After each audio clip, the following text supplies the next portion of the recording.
chat.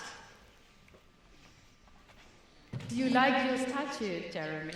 I want to know what it is. Yeah. Is it someone in particular who I should know? No, but if you look at the cathedral tower, Yeah. that's a lady that is on top, and it's a wind vane. She lives on top? She lives on top. She's been there for a while. No wonder she looks a bit cold. Very good, excellent. I'm sure the audience can explain to us later, but it's kind of nice. It's new for this year, so it's a brand new statue, so we've changed it after 20 years. I've changed what? The design. Oh, it's a new award. The new award. Right, excellent, excellent. Is that the first? No, you got one. He got one as well on Friday. Come on, that's muck. Yeah, right, first. But you're good friends, and you can share being the first receiving the statue. Yes, we can. And I'm just really fascinated by your friendship and the advice that you said that you would give to your students, and the advice that you've been giving to all of us all day. And I was wondering, what happened to you first? Was it the chicken or the egg? Did you work together first, or were you friends and then worked together? I was just a huge fan. Very sad. Well, I was a huge fan. Fanboy. I mean, I'd met you. Yes, I'd met you. I remember I met you at one of David's films, I think, that you produced. And I'll remind you something. When, on the evening 1982, when Chariots of Fire won a BAFTA, Yeah. and you had been nominated for a French Lieutenant's Woman. Oh. Remember that? No, I don't. Yes. I always forget any nominations that I don't get the award. So he was on a table. They'd been nominated for a French Lieutenant's Woman, and we have another table with Chariots of Fire. And what I remember, and I think drink had been taken, in fairness. Drink had been taken. Uh-huh. And when they announced that Chariots of Fire had won, from the corner where Jeremy was, there were enormous boos. Wonder.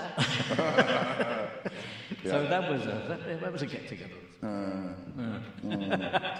It was stolen from us. It was stolen from us. Exactly. No, we've been friends for a long, long, long time now.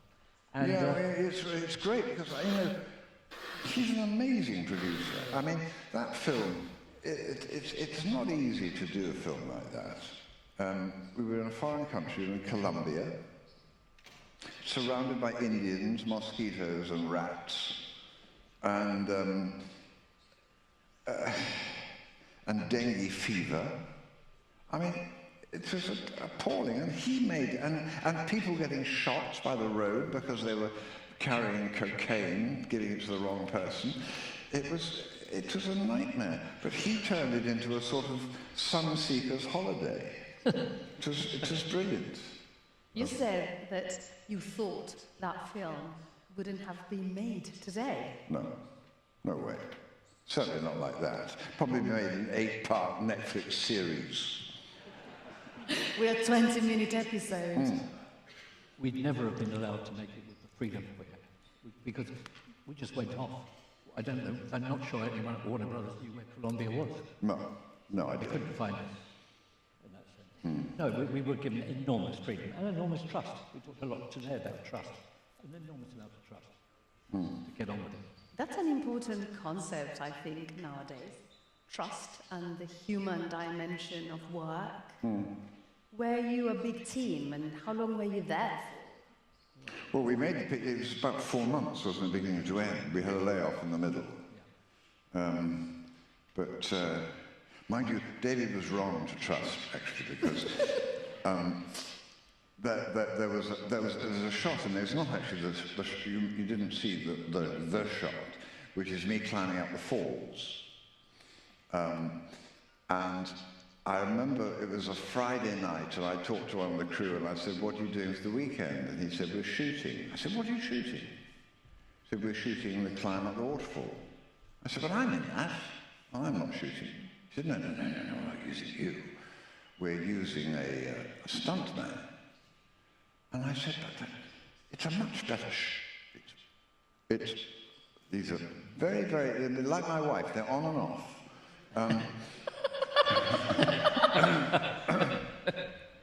I said, it's a much better shot if it's me. And they said, oh, they'd never let you do it. I said, what do you mean, who? Who would never let me do it? They said, well, David wouldn't. I said, where's David? I said, well, actually, he's just flown back to London to find some more money or something. As producers do. Yeah, so I said, well, that's great, I'll do it. And I did, broke his trust, you see, and I climbed up. I had climbers around the corner, sort of hanging on it were I to die. But it meant that when he got to the top, I could lean over and unclip my safety rope, stand up and walk away. And there's a shot of that. It's a very long shot. It's a bit wobbly because they only got it once. And the cameraman was so excited he wobbled a bit. But you can see the person who climbed up is the person who walked away, and it gives it more reality. He was furious. I was just going to ask. Absolutely furious. I was. I mean, because, you know, I'm the one that signs the insurance document. And the checks. And the checks. And that there's never going to be any danger, there's no problems at all. In fact, it's actually a really lovely story connected with this. Ray McAnally, who plays the Cardinal, has had a heart attack, but we desperately wanted him in the film. Couldn't get him insured, they wouldn't insure him. And in the script, he is hauled up. Do you remember the guys climbing up the cliff? He's hauled up on the back of a donkey. He's going to be hauled up. Anyway, the insurance company took one look at this and said, forget it. There's no way in the world he's going to be hauled up on a donkey. So in the end, we devised a new way of him arriving down the river, smiling and everything else. Now, remember the movie. Towards the end, that army is all climbing up to get to the Mission. But Ray is coming down the river, pedaling. No one ever said, why did the others have to climb up? But the Cardinal came down the river paddling away. So you deal with these extraordinary things in movies where you think you've got a nightmare of a problem, but then no one even notices the problem. But that's the joy of the church, you see. They could get him up there. They probably had an angel lift him. Of course. And We looked for that. We couldn't find put an him angel. down the river. There were no angels available. I checked with Equity. No. No angels. And no insurance for angels either. No. It was... Go and tell the rat story. What? The rat story. Go and tell that. Oh, the rats. The rat story sounds promising. David, one of his triumphs now. Well, he's heard this before, so bear with me. It was a very, very difficult shoot. And we built this village, Guarani.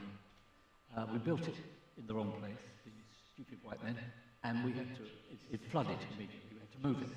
Had to flood because it flooded and all the latrines were built between the river and the village. So when the river flooded, the latrines flooded the village, which made it not a very nice place to be.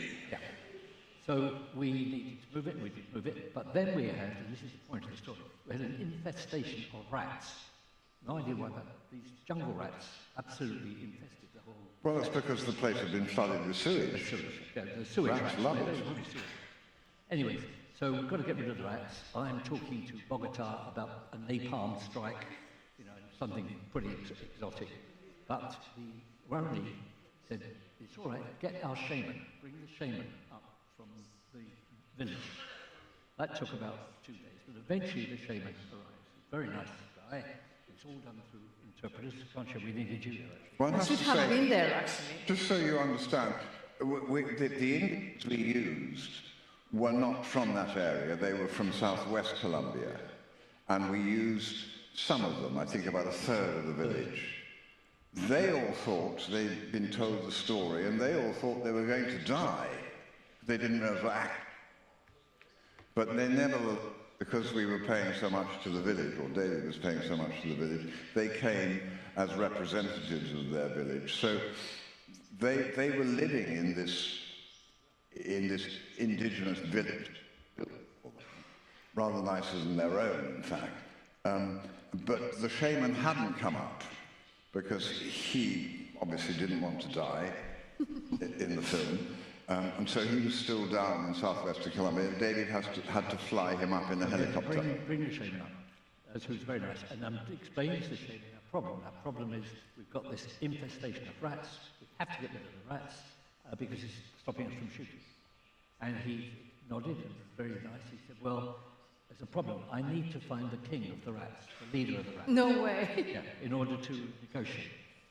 So now I know we need napalm, right? I'm back onto the clock.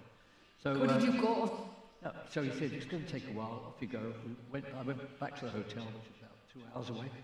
I get back to the hotel, those days it's telex, no phones, nothing. There's a message, go back to the location, immediately, good news. No, but wait a minute, you have to tell the shaman, well, you said to the shaman, how can you do that with the rats? And he said, well, I put some corn in bags way down the river on the other side. And then I said, there's corn over there, go on. And they all left. No, they didn't. He got them. Anyway, hang on. No, they left because he put the corn Yeah, but you're ruining my story. No, I'm not. I'm helping you. So I come back, and Jeremy's right. The rats have gone. The rats have gone, which is fantastic news. Amazing. Just rats. So I'm very grateful to the shaman, and I expressed my gratitude. And I said, while you're here, we have one other enormous problem. What's that?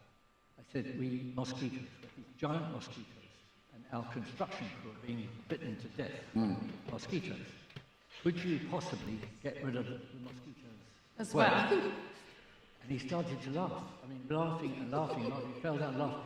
So I said to the interpreter, what did I say? Did I say something funny? He said, yeah, he thinks you're mad. I said, why do you think I'm mad? He said, how could you think I could speak to a mosquito? That's a really good one. Yes to rats, no to mosquitoes. Well, that's the shooting. That's what happens on location. Definitely The way you nice. tell them. That's the way you tell it. That's just great. Amazing anecdotes. Any more bizarre things that happened to you? For example, when you were there, you took some time off to live with them, right? In your break from shooting? Yeah, I did. Because when we were shooting out there, we were an English unit, but we had to film the second part of the film in Argentina because we needed the big waterfall at Iguazu, and so we had to move from Colombia to Argentina. But England was at war with Argentina, so we couldn't just shift down. We had to shift everything back to America, get the customs to restamp it, move out to Argentina as an American unit. This fortunately took some weeks, I think about 6 weeks. And I was out there with my family, my 6-year-old son and my wife. And I said, what should we do with these 6 weeks? Should we go home, or should we go sailing, or should we go and explore this continent? And my son's tutor, who was a good man, he said, let's go and explore the continent. So I go and get the plane tickets that will get us round. My wife had to go home because she was pregnant and she couldn't be inoculated against mosquitoes. So my 6-year-old, his 21-year-old tutor and I spent 5 weeks traveling around South America, which was extraordinary, absolutely extraordinary, a huge gift you gave me. Well, you saw a lot more of it than I did. I managed to get down to Buenos Aires, which was extraordinary. Yeah. No, it was an adventure. I described it from the podium. It was absolutely an adventure, consistently. There were things happening that were crazy. We discovered halfway through the movie that all the horses we'd rented, you saw them, we'd rented from the most infamous drug baron. So no one was going to argue about how much they asked, how much money they wanted for it. We were okay there. And I got a call, to go and see the regional president, president, urgent. So I went to see him. It was about 4 or 5 hours drive to get to see him. And he said, we're very worried about your unit, because we had protection. Oh, I said, what are you worried about, Mr. President? He said, I said, is it kidnapping? No, he said, well, I don't think kidnapping. Oh, so thank God for that. No, would you think anyone might get killed? No, no one's going to get killed. I said, well, I've driven 5 hours to see you. What is it that's really worrying you? He said, I know what they're going to do. He said, they're going to, and he looked around him, they're going to try to be photographed with you. I said, what? I said, what, photograph us? Yes, he said, that's the one. I said, well, that's not such a terrible thing. He said, not for you, but when your photograph appears in the Bogota newspapers, I'm going to be out of a job. Logic explanation. Well, it sounds like you had a great time, and it was actually a really difficult... We did. I mean, there are not many film sets that you can, if you've got an hour off between shots, you can get into a dugout canoe and paddle down the river to the Pacific Ocean, or the Atlantic, South Atlantic, wasn't it? South Atlantic Ocean, and see the turtles on the beach laying their eggs, and then paddle back to the film set and do your bit. It was a magical time, going out with the Indians, catching slows, which they would eat. Do you know what I mean by a slow? You call them a slow? A sloth on the branches. These poor sloths, because they move very slowly, and they had eventually, after about a fortnight, got to the end of the branch where it was quite nice to sit and eat leaves. And the Indians would climb up and chase them off into the water, and then an Indian would catch them. And then the sad thing was, because there's no refrigeration, they would break all their fingers and tie them up outside their hut until they were to kill and eat them. But that's all part of life. It's worth mentioning, the Guarani, the Wanana, a tribe, were playing the Guarani. Yeah. That's right. And they were amazing. These people were absolutely amazing. I mean, none of them had ever seen a film camera before. The closest thing they'd ever seen to a plane was a plane flying across them. But they were so extraordinary and phlegmatic and helpful. They did have a television. They'd seen Kojak. They'd seen Kojak? Yeah. They had a television in their village, run off a generator. I saw it later.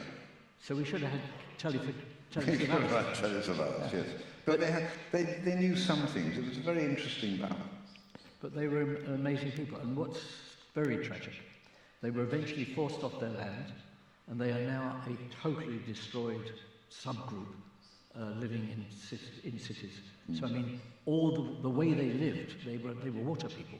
The way they lived vanished because their land was taken away from them. We've had a film in our festival in one of the sections precisely about the plundering in the Amazon. So there is a thread there. We've been discussing this from a The young boy who appeared in that, who was Robert De Niro's sort of mate, we did pay for him through university, didn't we? We paid for his education, hoping that he would become a leader of the tribe and help them. But I haven't heard about it recently. The arrangement, we built them a small hospital, and we built them a school. And I mean, we did as much as we could. But a terrible tragedy about us, all of us as a society, we seem not to be able to value the values of other people. They were a successful, small, indigenous society. Somehow or other, in bringing them into the way that we are, what we call civilization, we managed to destroy them, effectively. We're destroying them and the habitat. We need to talk about the soundtrack, because it still moves us. I think both of us were dancing quietly in the corner. I saw you, I was dancing. And on Monday, David gave an amazing masterclass about the importance of scores and soundtracks in film. And this one is certainly a paradigm. Can you share with our audience? Yes, I'd wanted to work with Ennio Morricone for a long time. He is probably the closest, notwithstanding Jeremy and Robert De Niro, closest thing to a genius I ever. Present company accepted. And he'd retired from film. He wasn't going to do any more movies. So we persuaded him to come to London to look at the film. Jeremy had done his fingering, and in doing, we call it a temporary track. In doing the temporary track, we used a piece, Marcello Oboe Concerto, as a test. So Ennio looked at the movie, and at the end of it, didn't speak really any English at all, worse than my Spanish, I would suspect. And he said, I can't do this. Yeah, I can't do this. You can't ask me to compete with a piece of music which is so magnificent. So it was lunchtime. Someone took him to lunch. We stripped all the music off the movie, and we persuaded him to come back in the afternoon and look at it the way that you've looked at it, just as images. And Roland looked around at Ennio, and Ennio was crying. So we figured we got something right. He was weeping. And then he wanted to go away and think, and a few days later he called, and he said, I think I have something. I have something that can work. He wrote that entire score in 6 weeks. The whole score was written in 6 weeks. Quite amazing. But it was in his head. He also pointed out that he had three, my son's a composer, Sasha, sitting there, I'll probably get the wrong words, but he had three basic themes, one for the Indian, one, and he said what was amazing is they interwove perfectly. And they said that was an accident. He had no idea. When he pulled the three themes together, they worked as a unity. And I think that's what you see here, is three different moods, three different themes that become one harmonious whole. Extraordinary work. Extraordinary. Great man, a really great man. Of course, I was livid because I'd spent months learning this piece on the 18th century oboe, which is even harder than the modern oboe. And a man called George, what's his name? Taught me. George managed the Beatles. Produced the Beatles. Oh, George Martin. George Martin. I was thinking George Michael. No, George Martin taught me, because he played the 18th century oboe and he lived in the Caribbean, so he flew in and spent hours teaching me this piece, which I played on film. And then when I saw the finished film and I saw that Ennio had written something completely different, I sat there just watching my fingers thinking, they're wrong. The fingers are wrong. So What did you do? Spoiled the whole film for me. Amazing. I think there might be some people in the audience that maybe want to ask questions to our two guests. Podéis hacer las preguntas en español si queréis, que se las traducen, si no en inglés, y mis compañeros tienen micros. Si os apetece, tenemos el lujo de tenerlos aquí, así que si levantáis la mano. So we're going to get questions. We have headphones here, otherwise I'll translate. Hello, good evening. Thank you so much for coming, first of all. Second, you are a teacher. Me too, well, I try. I would like to know, how would you inspire teenagers nowadays to get into cinema? Proper cinema, no reggaeton or Netflix. How would you do it? I have no idea. I know it's tricky. I haven't a clue. Here in Sevilla, how to become, I don't know. I think you try and do it. You find a little theatre company and you start doing it and start acting and see if you're any good, and then maybe you ask some friends who know someone who makes films and say, come and look, I'm any good.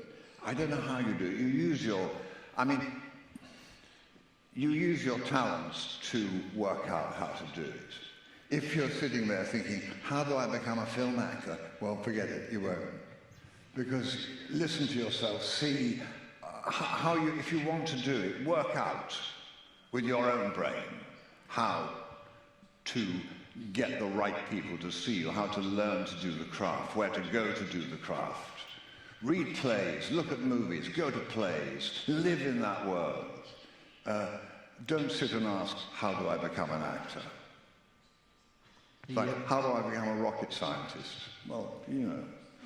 We were talking in the press conference earlier today.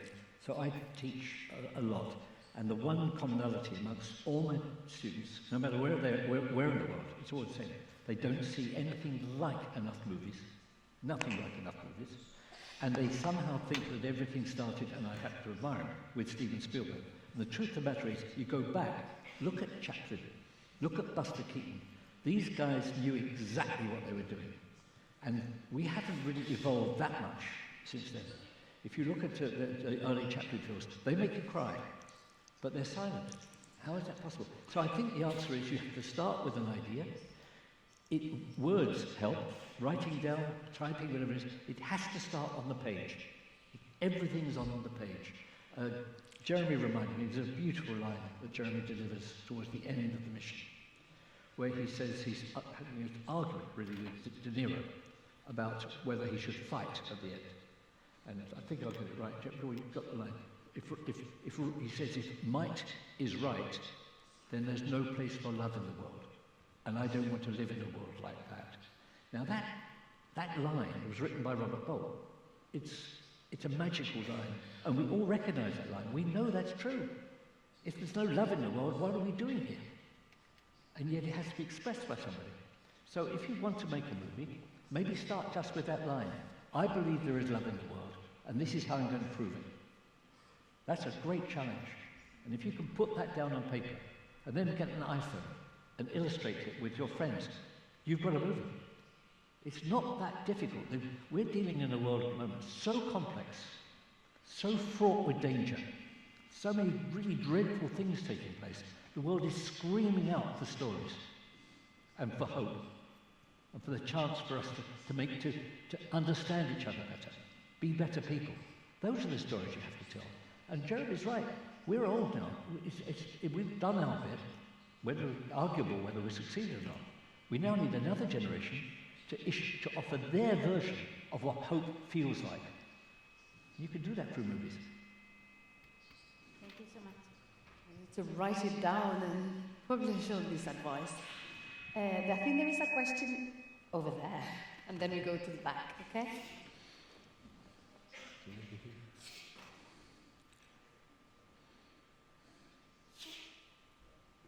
Maybe now, yeah. This question is for both of you. What would you say is the closest film to your heart? And if you can share why, that'd be great. The closest film to your heart, and if you could share why. What's your favorite kid? Oh, for me it's The Mission, I'm afraid.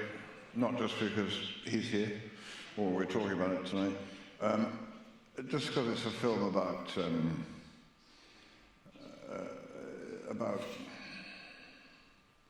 I don't know why, it's just very close to my heart. I mean, it's quite difficult, you know, I might look at a woman and say she's very close to my heart, but if you ask me why, it'd be very difficult, she just is. And the film and that character, the music, the story, everything has made it, the film, and also the shooting, it was a huge fun to shoot. All those things added together makes that the film closest to my heart. And you played a Spanish priest, right? You were Spanish. Yeah, I was Spanish. I don't know whether you'd notice. Did you feel Spanish? Did I feel Spanish? No, I felt like a person. Spanish is just a language and a culture.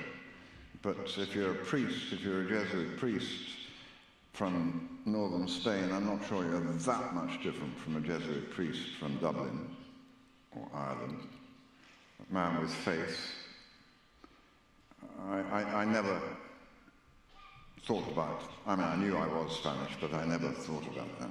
I understand.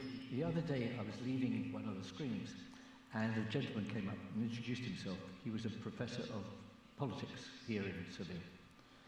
And he said to me, and no one's ever said this before, he said, you do realise that your film, The Mission, is one of the most political films ever made. And of course, in a sense, he's right. Is he? Yeah, I think so. I think the film is about a lot of things. But it was really good to hear that from somebody coming from a completely different angle, different world, not from a filmmaker. In terms of my own favourite movies, other than The Mission, which was an adventure and an achievement, I produced a film called Local Hero in 1982, which is very, very close to my heart. Because it was the first time, actually, we had enough money to make a film. And I wasn't constantly struggling with compromise, which wasn't just compromise. We had just about enough money to make the film.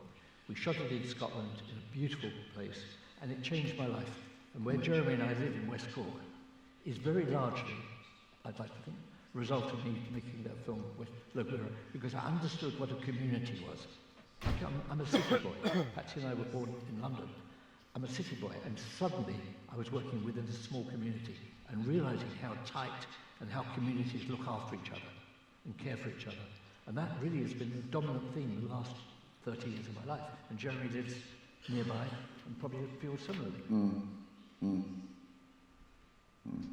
Would you say? I got I think there was somebody from at the back of the room. A ver si le podemos pasar el micro. Atrás, al fondo del todo. ¿Hablo? Aquí. No, donde queráis. Sorry. If I may, I was about to make the first question she made before, but you already answered, so I have another question now. Is, as you advance in your whole career, probably in the early stages, you probably face a lot of fears, and maybe you do some decisions that lead to some regrets. So how do you deal with regrets? How do you deal with fears? Mostly because they could eat you alive, and also at the same time, it's really hard to make a living in music, in cinema. So how do you deal with fears, regrets, and how hard it is to make a living at the early stage? Good luck. Well, I mean, you know, as an actor, you don't know when you're going to eat next when you're starting out. But I worked as a domestic, as a house cleaner and a gardener to pay my rent when I wasn't working. And once I sort of began to get a little bit more busy, I had it in my mind that if my career collapsed, I would become a window cleaner. Because a window cleaner only needs two things, and they're quite easy to get in the hall of a small flat. And that is a ladder, short ladder, and a bucket with a sponge. And I know that everybody wants their windows cleaned regularly. And so I knew I'd always be able to pay my rent. So that took the fear away. What was the other thing? Fear and what? regrets. Oh, regrets. No. I decided a long time ago not to regret anything. I mean, regrets, I think, are a drain on you. There are movies I would have liked to have done which I didn't because I wasn't asked. But I don't regret it. I just think that's the way the cookie crumbles. I've, done some things that I've enjoyed and missed other things. Well, there we are. That's the way of it. No, I don't regret. I don't think anything. I probably should, but I don't. I feel exactly the same way. I mean, I'm sure if you want to be analytical, you should have regrets. I've had such an extraordinary privileged life and such a happy life with my family. I don't have a single regret. And my father took me out about a year before he died. We went for a walk. And he'd had a very interesting life. And he said to me, do me one favour. The day I go, the day I die, don't grieve for me. I've had the most wonderful life. You must not grieve for me. You can celebrate me, but don't grieve for me. And I feel exactly the same way. I wouldn't want anybody to grieve for me because no one has been more privileged or had better friends or had better life than I've lived. But we miss you. We grieve a bit. No, you can grieve a little. Yeah, a little bit. Grieve for a week. All right. Yeah. You can't say don't grieve, can you? You can't say that. that. You know what I'm saying. I don't think he'll take those instructions, orders from you. No. What? You will not listen to those instructions about not grieving. I won't. This is all out of the question. I'm going to have a bit of grief. Really? This wonderful thing in Ireland, they are brilliant at funerals. Irish funerals are insane. Everyone gets drunk and on for days. And they go on for days and days and days. So the idea of, if I'd been dying in England where they just want to get rid of you as quickly as possible, wouldn't be so good. In Ireland, it's a triumph. Let's stop planning your funeral. Okay, yeah. And let's talk about something more joyful. I have tons of questions, but I think the audience wants to ask some as well. So somebody already has the mic, right? Sí, buenas noches. Quería, bueno, lo primero darle la bienvenida a los dos. Y quería, lo primero, decirle al señor Irons que yo hace 20 años lo conocí en el rodaje de, tanto a él como a Ridley Scott, en el rodaje de Reino de los Cielos, y la verdad fue una maravilla. Quería preguntarle que tiene una filmografía estupenda y unos grandes personajes, pero si tuviera que interpretar un personaje histórico, ¿a cuál elegiría? The lady was welcoming you to Seville again, and she said that she met you 20 years ago at Ridley Scott's shooting of The Kingdom of Heavens, and he said that if you had to play a historical character today, which historical character or role you would like to play? I've no idea. Let me ask a question, if I may, to both of you. Imagine you had all the financing in the world to make the film of your dreams tomorrow together. What would you be shooting about? And any Spanish or Sevillian locations? Maybe? There's a film I would love to have made, because it was made many, many years ago. And you could make it in Seville, definitely. I'd quite like to make the Carousel, you know, the musical Carousel. And I'd like to see the music kind of refreshed, just made more modern. But what's amazing about Carousel, the character, the leading character, is this white guy, Billy Bingham, I think his name is. It's a white guy. There's never any sense in why the town turns against him. There's never, it's irrational. And I've always felt that if you set the film back into the 1940s, let's say, and you made the leading character black, the entire film makes sense. Everything makes sense. And for me, an ending, which is a very young mulatto, mixed-race child, being sung to "You'll Never Walk Alone," would be, every one of you would be crying your eyes out. If I got the movie right, you'd all be weeping. And it always struck me that wonderful story, that wonderful music. The music is amazing. It's fantastic. It's fantastic music. But there's this irrational thing in the middle. If it was a black guy, a white girl, and it's about their child, I'll tell you what. Do we have a part for Jeremy? I'll play the little child, probably. Yeah. But there's Mr. Snow. You could play Mr. Snow. Yeah. No, I'd like to make a film about addressing some of the things that are wrong with the balance of power in our society. The problem is that you'd upset so many people that you'd never get it funded, because the money, like the status quo. And so we don't see many revolutionary films at the moment, because the people who are very comfy, thank you very much, are the people with the money who'll pay for the film, and so they won't if it's questioning their status. That, I think, worries me, and if I had my dreams, we could make that film. Well, we had one of our jury members here, was an Algerian filmmaker, very, very talented Algerian filmmaker, and I was talking to her, saying that the film that changed my attitude to cinema, what cinema could be, was the Battle of Algiers. When I saw the Battle of Algiers, I was quite young, and I suddenly realized that you couldn't put a box around what cinema was. The cinema had the opportunity to be, yes, documentary, but fiction, but suddenly you were engaged in another world. And the Battle of Algiers was a really, really, really important movie. And I think that right now, if you could make films like the Battle of Algiers about some of the issues, be it Gaza, be it Ukraine, be it whatever, you could get people to really not just read what's happening, the devils, but care about what's happening. Really understand and care about it. Because we are so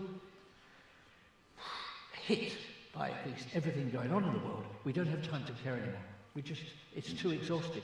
It's the caring part, and now we are adding this artificial intelligence layer to everything, and the caring, the human, and the trust in humans, right? Yeah.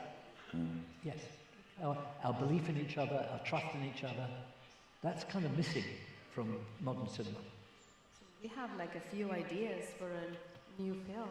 They're out there, filmmakers. There must be some filmmakers out there that can pick these ideas up. The producers don't want films which will upset parts of the audience, because it'll make them less money. So you can't make anything really contentious now, themes. Let's not lose hope. More questions from the floor. Is one over there? Buenas noches. Yo tengo un B2, pero prefiero hacer la pregunta en español. He says, I have my degree B2 in English, but I'm going to ask you the question in Spanish. Okay. Yo no os oigo muy bien, así que a ver si oigo. El tema de la conquista de América volvió hace unas cuantas semanas a la actualidad española, porque la nueva presidenta del Gobierno de México pidió que España tenía que pedir perdón por la conquista de América. Y su película, Obra Maestra, donde las haya, muestra precisamente las dos vertientes. La vertiente pacífica, en la que los jesuitas hicieron mucho por el pueblo indígena en distintos países, no solo en México, también en Colombia, en otros países, y también la vertiente, digamos, sangrienta, oscura, que tuvo el imperialismo español. ¿Ustedes creen que España tiene que pedir perdón más de 500 años después por la conquista de América? Muchas gracias. It's a question or a manifesto? It's a manifesto and with a bit of politics thrown in. I'm going to translate it for you.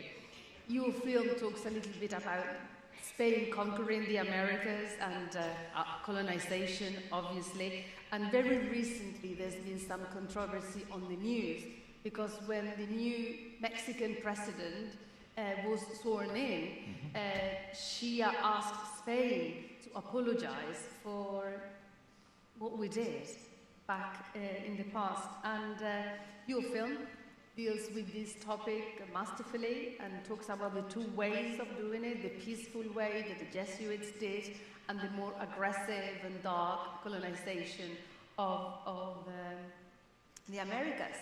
And the question is, ¿y la pregunta? What do you think about it? Well, I don't know. I mean, there's an awful lot of fuss about people apologising for things that happened a long time ago. I think the easiest thing is just to apologise. Say we're sorry.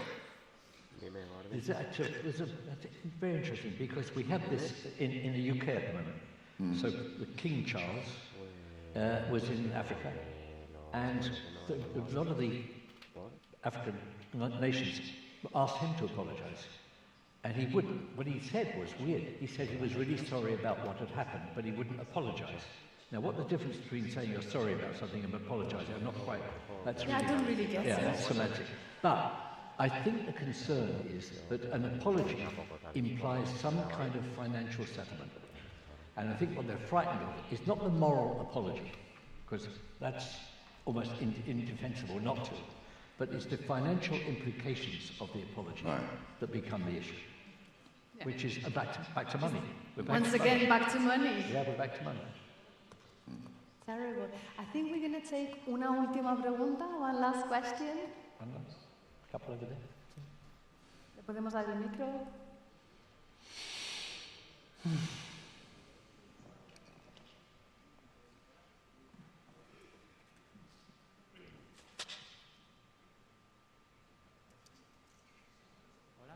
Hola, ¿ahora? Bueno, quiero darle la enhorabuena a la organización del Festival de Sevilla por traer a dos grandes cineastas de la historia del cine, y también la amabilidad de ellos dos, que desde que han llegado a Sevilla están transmitiendo una naturalidad estupenda.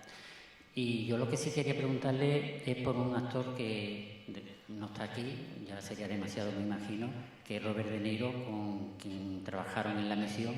Y me gustaría saber cuál fue la relación con él, cómo fue trabajar con alguien del talento de él. Gracias. Firstly, he wanted to congratulate the festival director and his team for bringing you to Seville, and also he wanted to thank you for your kindness and how you have naturally been with us in Seville these days, and he's very happy that you've just been part of us.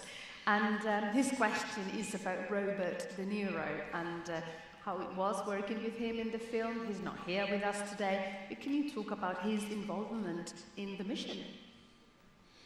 Oh, well, David could talk more. Robert was incredibly difficult to work with. I'm not sure whether it was method acting, but we didn't speak for the first month, I think. Not even a good morning. Shock. Which I found a little difficult. I knew that he didn't want me to play the role. He wanted a real person. He was very taken with the relationship in your previous film, Disfrown. What was it? Killing Fields with Disfrown. Killing Fields, that's right. Between Disfrown and Sam Waterston, one an actor, one a person. And he loved that, and he wanted that relationship between Father Gabriel and his character. And in fact, America was scoured for somebody to play him. The part was actually originally written, Father Gabriel was originally written for my father-in-law, Cyril Cusack. No. Yeah, 10 years previously, but he was now too old. David was very keen, because he's watching the insurance, to have a young man step on a scorpion instead of an old man, because he thought the young man would survive better. So he wanted a youngish man. But however, Christopher Lowe, the poet, the English poet, he auditioned for Father Gabriel. He flew to Los Angeles, produced massive tears apparently on his tape. It was very, very impressive, but wasn't cast.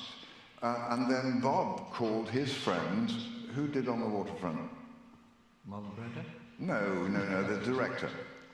Kazan? Yeah. Bob called Elia Kazan, great friend of his, and said, Elia, would you play Father Gabriel? And Elia said, no, I'm a director, I don't want to act. Anyway, they cast me, and Bob was pretty furious about it. It was the last thing he wanted, sort of middle-class English actor. 3 things he didn't much like. And so we had a difficult first month, and then in the jungle one day in the makeup bus, we seemed to have a makeup bus in the jungle, and Bob and I were in there, and we let fly at each other. Absolutely let fly. Just called each other exactly what we felt. And Roland, who sort of felt this brewing, the director felt it brewing, left us alone. And after about an hour of yelling at each other, we sort of came to quite like each other. And Roland called Tookie Smith, who was Bob's girlfriend at the time, who was living in the hotel, and was at the hotel, and said, Tookie, cook some pasta tonight, because Jeremy's coming to supper with Bob, and make sure you've got some very good smoke. And we had an evening, a great evening, and since then Bob and I have been like this. The great pasta friends. of peace. Now he might say, oh, I was difficult because my character didn't like your character, but it's rubbish. It's rubbish. You didn't get the method acting. Were you aware of any of that? Well, very much so. I mean, it's even slightly more bizarre. Now, the story I'm going to tell you, I wouldn't tell you, except that it's in Robert De Niro's biography, so I can tell you. That was one of them.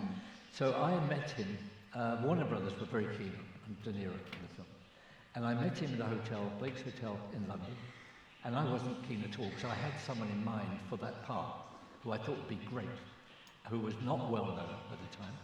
And I'd made we call it a deal, a term of picture deal with the agent of this guy, this actor. So I sat in the hotel, I said to De Niro, look, I've got to tell you, I don't think you're right for this film. And he looked at me. I said, no, I really don't. I don't think you're right. No, I'll explain it. And he said, well, no one's ever said that to me before. I said, well, I'm being honest with you. We would work together. You're not the person that I would ideally like, but Warner Brothers are very, very keen. So I said, you mentioned, and in the end, we came to a kind of accommodation, and Warners were very good about it. But I had this other deal. So in the film, you see him, constantly walking around in the film. I wanted Liam Neeson, but no one had heard of Liam Neeson, really, at the time. So I couldn't get Liam, except that Liam's in almost every scene in the film, because we have a contract with him. And he was great. I mean, he's a really lovely, lovely, lovely man. But it was a very straight, and that made my relationship with De Niro tricky, because he knew I not particularly wanted him in the movie. But he was wonderful in the film. He really was wonderful in the film. He and Jeremy in the end got on. He was immensely slow.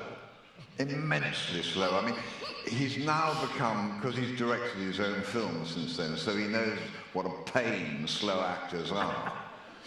So he's now much quicker, and he can do it quite fast. But in those days, I sat through, I think, 57 takes of his reaction to me saying, if there's no love in the world, then I can't be part of that world, or whatever it is I say. It's a great line. You can't top it. You can't look in at a door and do anything more interesting. But he looked in at the door, watching me say that 57 times. I was going spare.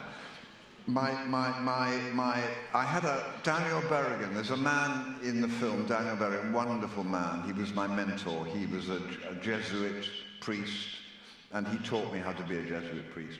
And Dan's in the film. You see him wearing a brown, little sweetest face. And Dan was sitting in my makeup hut, because we had grass huts for makeup in the jungle.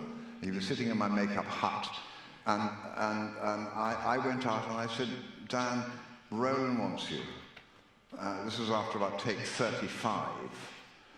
And Roland came out and said, Dan, could you do Jeremy's lines? Because Bob says he can't do any more with it. So Daniel went in and gave the lines for another 24 takes or whatever. And eventually Roland came back and said, no, it's no good at all, no. You will come back and do it. So I think I did it 3 more times, and eventually everybody just wore out, and we said, okay, we've got it. And the editor, of course, because it was all on film, it wasn't this modern video stuff, it was all on film. The editor had screams of Bob standing at the door looking pained. And it never seemed to change at all from take to take. But anyway, so he was very slow, but he's better now. It's also, can I just explain why I had a kind of slight neurotic thing? I'd had the Killing Fields. The Killing Fields was very successful, and the way it had worked was that Sam Waterston, who's a wonderful actor, had worked with the Hang Noir, and it was marvellous. The problem with a star, the problem with the star on the set, a big star, is in the morning when you come in, the first thing the crew says to you, the producer, is, "How's Bobby today?" Or "How's Dustin today?" Or how's Tom today? It's the last thing you want to hear. You've got 300 people sitting around. You've got every kind of problem. It's raining and it shouldn't be raining. Well, it's sunshine and it shouldn't be sunshine. You're dealing with all this shit. And somebody's saying, how is a person? I don't get what about the person. And it's very, very hard for producers to deal in that world, because you're trying to be completely bifurcated. Yeah, how is that one, and how's the other 950 people and the other problems you've got to deal with? So that was actually a lot of my thinking at the time, was I don't need the burden, I don't need the extra burden of this. And that was really what drove me at that moment to, you know what, there's another way of doing this. Yeah. But he's great.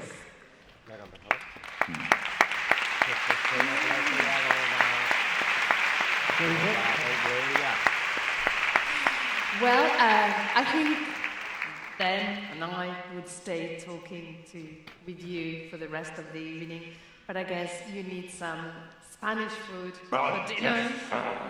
And I would like to kindly ask the audience if we want to stand up and give these two gentlemen, le vamos a dar un super aplauso por su generosidad, for your generosity and your kindness.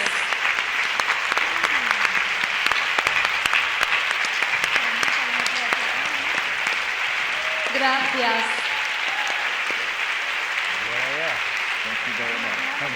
Gracias, caballeros. Let's bring you a brand new award.